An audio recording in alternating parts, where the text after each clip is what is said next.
اول ما خلصنا فيديو الفطير واحنا لسه اهو زي ما احنا حسينا ان احنا عاوزين نشرب حاجه ساقعه كده وحاجه ترطب على قلبنا.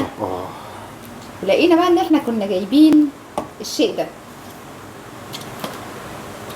ماشي. ده كابتشينو وده ميكاتو.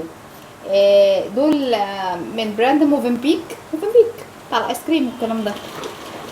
وهما ما بيتعملش فيهم اي حاجه، هما بيتشربوا كده. فاحنا اول مره نجربهم، فتعالوا نجربهم معاكم. انت هتاخد الكابتشينو؟ لا انا هاخد الميكاتو. انا هاخد الميكاتو. لا انا هاخد الميكاتو. لا انا هاخد الميكاتو. لا ما بحبش كابتشينو. وايه الفرق؟ قول للناس ايه الفرق. لا الفرق ان الميكاتو الكوفي فيه اعلى. الكوفي هنا اعلى. الكافيين اعلى. بصوا بقى اقول لكم هو بيتعمل فيه عشان لو صادفتوه، يعني احنا لازم نقعد نرجه كده. الله، على فكره انا بتاعي فيه، والله بتاعي على فكره ده فيه لبن اكتر. بصوا يا جماعه لونه اهو. واو، بصوا انا بتاعي غامق ازاي وهو بتاعه فاتح ازاي، عشان هو بتاعه فيه لبن اكتر. انا بتاعي فيه كوفي اكتر. فيه شوكليت.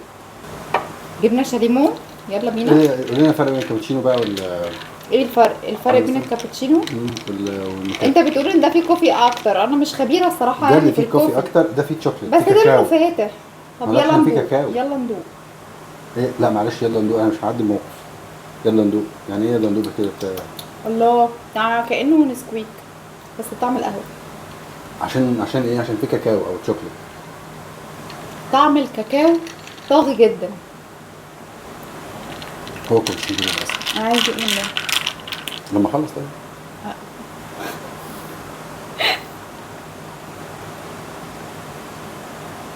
ده هيعجبك اكتر صح؟ متاكد والله. انا على فكره واحنا هناك قلت لك خدي ميكاتو، قلت لي لا انا عايزه كوباتشينو. والله الاثنين طعمهم حلو قوي. كفايه ان هم بيخشوا كده يعملوا تش جوه.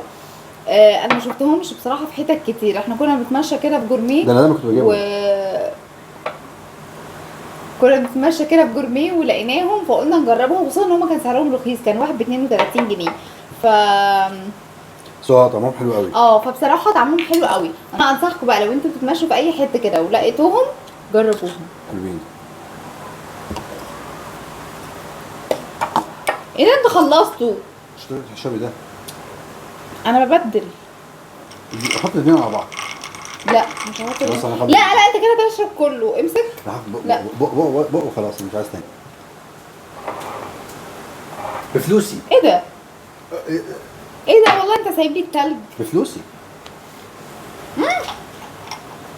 ايه خلص؟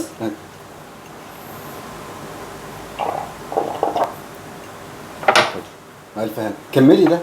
خلاص مش عايزه؟ مش قادره. طيب